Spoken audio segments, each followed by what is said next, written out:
दोस्तों याद तो होगा ही आपको कि कैसे किसानों ने एक बार फिर से मोर्चा खोला था भारतीय जनता पार्टी के खिलाफ या यूं कहा जाए मोदी सरकार के खिलाफ। लोग हंसी उड़ा रहे थे, खिल्ली उड़ा रहे थे। बीजेपी के नेता भी ये खुलकर खिल्ली उड़ा रहे थे कि ये सारे के सारे जो लोग हैं ये किसान नहीं है। दरअसल ये सारे के सारे वो लोग हैं जो किसी पॉलिटिकल पार्टी के कहने पर मोदी सरकार को घेरने की कोशिश कर रहे हैं। उस वक्त हरियाणा में बीजेपी की सरकार तो थी, साथ में जेजेपी भी थी और हरियाणा और पंजाब से लगा हुआ जो बॉर्डर था वहां पर किसानों को रोका गया था। वो पूरा का पूरा मसला चला 10, 15, 20 दिन तक चला, लेकिन उसके बाद उस पूरे मामले को शांत कर दिया गया। बीजेपी राहत में थी कि भाई कुछ भी कर लिया जाए, एक किसान कुछ कर नहीं पाएंगे। लेकिन देखिए, लोकसभा चुनावों के ऐलान के बाद जिस तरह के हालात पंजाब और हरियाणा के अंदर बने हुए हैं, उसे देखने के बाद यकीन मानकर चलिए, खासकर बीजेपी की, खासकर सरकार की सांसें फूली हुई हैं। बीजेपी को पूरी उम्मीद थी कि हरियाणा से मनोहर लाल खट्टर को हटा देंगे तो उसके बाद उनकी राह आसान हो जाएगी, लेकिन ऐसा नहीं होता नजर आ रहा। और पंजाब में तो हालत बहुत ज्यादा खस्ता है। वजह है कि उनके जो प्रत्याशी हैं उन्हें खदेड़ा जा रहा है। लाठी डंडे लेकर पुलिस वाले परेशान हैं, कैसे उन प्रत्याशियों को बचाया जाए। और अब प्रत्याशी हाथ जोड़कर गिड़गिड़ा रहे हैं और किसानों से अपील कर रहे हैं, उन्हीं किसानों से जिन पर पुलिस लाठीचार्ज कर रही थी सरकार के कहने पर, कि अब उन्हीं किसानों से कहा जा रहा है बात करिए, अपनी बात रखिए, लेकिन प्यार से। नमस्कार, मैं हूं प्रज्वल गौतम और आप देख रहे हैं टाइम्स एक्सप्रेस। पहला वाला आंदोलन सबको पता है, 3 कृषि कानून। उस कृषि कानून के ऐलान के बाद फौरन ही मोदी सरकार अडिग थी। किसान आंदोलन कर रहे थे, दिल्ली तक पहुंच गए थे। उन्हें बदनाम करने के लिए, उनके खिलाफ गंदगी फैलाने के लिए गोदी एंकरों को और मीडिया को छोड़ दिया गया था। लेकिन तकरीबन 1.5 साल तक चले उस आंदोलन के बाद हाथ जोड़कर मोदी जी ने ही माफी मांगी थी और उन 3 कृषि कानून को वापस लिया था। ये सबको पता है। वादा भी किया गया था कि जल्द ही इस पर बड़ा फैसला लिया जाएगा और किसानों के बारे में सोचा जाएगा। लेकिन जब अत हो गई तो दोबारा किसान पंजाब से दिल्ली के लिए निकले। क्योंकि पंजाब में आम आदमी पार्टी की सरकार है, तो गोदी एंकर, गोदी मीडिया, पत्रकार, बीजेपी के नेता, ये तमाम लोग और जो चरण चाटुकार हैं वो लगातार आरोप किसानों पर लगा रहे थे। उनका कहना था कि भाई किसान कहीं और का तो आ नहीं रहा, पंजाब का ही क्यों आ रहा है। क्योंकि आम आदमी पार्टी की सरकार ने, उनके नेताओं ने किसानों को भड़काया है कि दिल्ली जाकर प्रदर्शन करो मोदी सरकार के खिलाफ। ऐसे में हरियाणा और पंजाब के बीच जो बॉर्डर पड़ता है वहां पर उनको रोका गया। किस तरह की तस्वीर निकलकर सामने आई थी, आपके अपने चैनल टाइम्स एक्सप्रेस ने भी आपको दिखाई थी। कभी आंसू गैस के गोले छोड़ना, फायरिंग तक की गई थी जिसमें एक किसान था, उसकी मौत भी हो गई थी। तमाम चीजें हमने आपको दिखाई। लेकिन अब उनको लगा कि मामला ठंडा हो चुका है, कोई फर्क नहीं पड़ने वाला। ऐसे में बीजेपी ने अपने प्रत्याशी पंजाब में उतारे और वहीं हरियाणा में भी हालत खराब है। दोनों ही जगह ऐसी स्थिति है। लेकिन सबसे पहले मैं आपको पंजाब की वो वीडियो दिखाने जा रहा हूं, पहले वीडियो देखिए।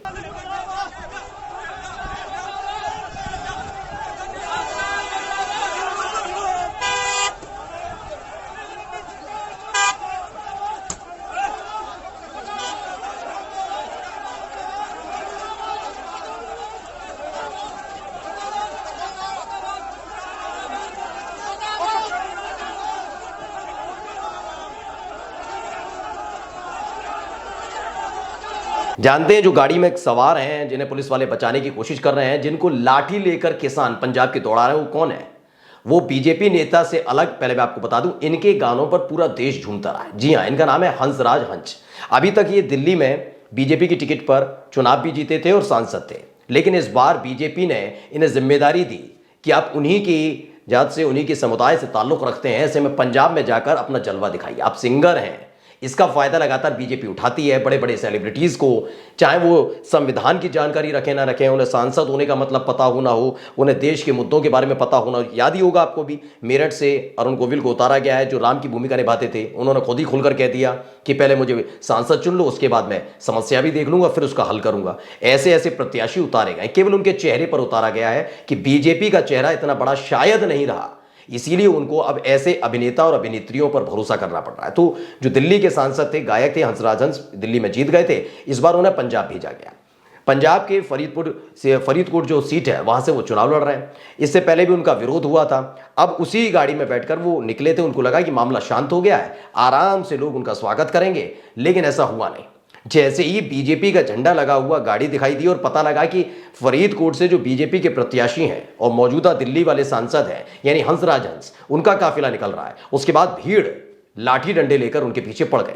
सांसें फूल गई हंसराज हंस की। यही नहीं, आपने पुलिस वालों को भी देखा होगा कितनी मशक्कत के साथ हंसराज हंस को किसानों के कब्जे से मुक्त कराया है।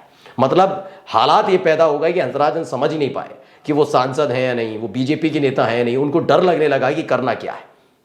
ये दरअसल हालात पैदा कैसे हुए वो भी मैं आपको बताऊंगा, लेकिन सबसे पहले पढ़िए हंसराज मीणा है, उन्होंने ट्विटर हैंडल पर एक ट्वीट किया और ये वीडियो। उन्होंने कहा किसानों को दिल्ली नहीं आने दिया, उस दौरान किसान पुत्र को गोली से उड़ा दिया, मेरा और किसान नेताओं का ट्विटर खाता बंद कर दिया गया। अब गुस्साए किसानों ने पंजाब के फरीदकोट में बीजेपी सांसद हंसराज हंस को खदेड़कर भगा दिया। किसान एकता जिंदाबाद, बॉयकॉट बीजेपी, ये लिखते हैं अपनी तरफ से।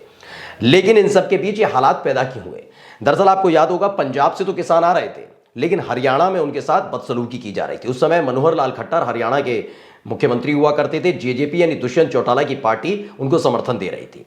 उस दौरान डंके की चोट पर किसानों के खिलाफ जहर उगलने का काम किया जा रहा था। वो भी कोई और नहीं कर रहा था, सरकारी कर्मचारी कर रहे थे। पुलिस वाले गांव गांव जाकर लोगों को, मैं धमकी कहूंगा उसे, चुनौती या चेतावनी नहीं, धमकी दे रहे थे कि अगर किसान आंदोलन में किसानों का साथ किसी भी हरियाणा के व्यक्ति ने दिया तो उसके खिलाफ सख्त कार्रवाई की जाएगी। किसानों के आंदोलन में अपने वाहन का, ट्रैक्टर का इस्तेमाल अगर किसी भी व्यक्ति ने किया तो उसका पासपोर्ट रद्द कर दिया जाएगा, सख्त कार्रवाई की जाएगी। तमाम तरह की धमकियां दी जा रही थी। उन्हें लगा भैया हरियाणा में का तो हम राजा हैं, तो हम कुछ भी करेंगे। लेकिन वो भूल गए कि आपको चुनाव तो लड़ना होगा ना। तो पंजाब में जाकर चुनाव लड़ा, आप जाकर देखिए एक एक व्यक्ति को डंके की चोट पर और डंडे की चोट पर खदेड़ा जा रहा है। यानी जहां बीजेपी का डंडा और झंडा नजर आ रहा है पंजाब के अंदर, किसानों का गुस्सा फूट पड़ता है। सबसे पहले समझिए हरियाणा और पंजाब है क्या। पंजाब और हरियाणा वो राज्य हैं जिन राज्यों से इस पूरे देश की, हमारे ही देश की नहीं, कई और देशों की भूख मिटती है। यानी कि अन्न उगाने वाले सबसे ज्यादा किसान अगर कहीं है तो पंजाब जाइए, हरियाणा जाइए, पश्चिमी उत्तर प्रदेश में जाइए, ये सच है। और ऐसे में आप उन्हीं का अनादर कर रहे थे। आपको लग रहा था हम तो अब जीत गए ना, अब कुछ करना ही नहीं है जिंदगी में, ऐसा बात सोच ली गई थी। लेकिन अब बीजेपी के नेता समझ गए होंगे ये जो कमल वाला फूल है ना, उनके लिए कितनी बड़ी मुसीबत बन गया है। अब ये समझ गए हंसराज हंस। सबसे पहले हंसराज हंस का एक बयान मैं आपको पढ़कर बताना चाहता हूं कि जैसे ही उनके साथ हुआ तो क्या हुआ। लेकिन सबसे पहले देखिए क्या लिखा है हिंदुस्तान ने खबर छापी, पंजाब में भाजपा उम्मीदवारों पर गुस्सा उतार रहे किसान, हंसराज हंस को फिर घेरा। बताया फसलों की एमएसपी समेत कई मांगों के लिए संघर्ष कर रहे किसानों का गुस्सा भाजपा उम्मीदवारों पर उतर रहा है। फरीदकोट से भाजपा उम्मीदवार हंसराज हंस को शुक्रवार को फिर किसानों के विरोध का सामना करना पड़ा। किसानों ने गाड़ी रोककर हंसराज हंस से सवाल पूछने की कोशिश की। हंस कार्यकर्ताओं की बैठक के लिए होटल में पहुंचे थे। पहले तय कार्यक्रम के मुताबिक किसानों ने उन्हें घेरने की तैयारी कर रखी थी। इस दौरान जो वीडियो मैंने आपको दिखाई वो सामने आई। अब हंसराज हंस भी समझ गए कि गलत पार्टी से मैदान में उतर गया और गलत राज्य में उतर गया। दिल्ली तक था तो ठीक है, अब ऐसे में क्या कह रहे हैं पढ़िए। किसानों का विरोध करने के बाद मीडिया के सामने आए हंसराज हंस, कही ये बात। ये खबर पंजाब केसरी ने छापी और क्या लिखा, उन्होंने कहा कि सभी मुद्दों का समाधान बातचीत से हो सकता है। इस प्रकार क्रोध से किसी भी समस्या का समाधान नहीं होने वाला। पूर्वजों और गुरुओं ने प्रेम करना सिखाया और प्रेम ही करना चाहिए। सोचिए ये आज याद कर रहे हैं हंसराज हंस की प्रेम करना चाहिए, प्यार से बात करनी चाहिए। लेकिन जब किसान दिल्ली आए थे, कितने किसानों की शहादत हुई, तब इन्हें याद नहीं आया। अभी हाल ही में जब पंजाब और हरियाणा बॉर्डर पर रोक लिया गया था और एक किसान की गोली लगने से मौत हो गई, तब इन्हें याद नहीं आया, तब प्यार याद नहीं आ रहा था, तब सब कुछ चंगा सी लग रहा था। लेकिन आज जब ये घेर लिए जाते हैं, विरोध किया जाता है, हार का डर के साथ साथ मार का भी डर इन्हें सता रहा होता। कभी देखिए गुस्से में है किसान, क्योंकि उन्हीं के साथ वही तो हुआ था, तो अब ये इन्हें प्यार मोहब्बत याद आ रही है। यही नहीं, हरियाणा के अंदर भी जो खेल किया गया था, जेजेपी जरूर लोकसभा चुनाव के मद्देनजर बाहर आ गई, लेकिन देखिए जेजेपी के दुष्यंत चौटाला जो उसके अध्यक्ष हैं, उनके साथ क्या सलूक किया जा रहा है वो भी देखिए।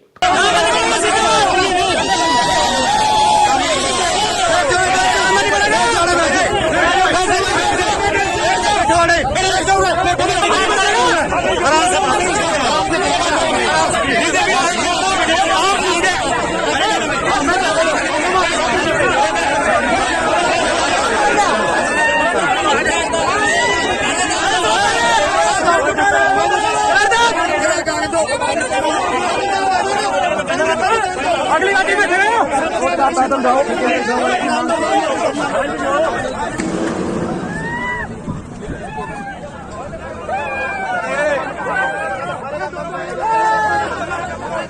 तो योगेश मीना ने इसे ट्वीट किया, लिखा जेजेपी नेता और पूर्व मुख्यमंत्री दुष्यंत चौटाला को हिसार के गांव में लोगों ने अंदर जाने से रोका। हरियाणा में दुष्यंत का कड़ा विरोध हो रहा है।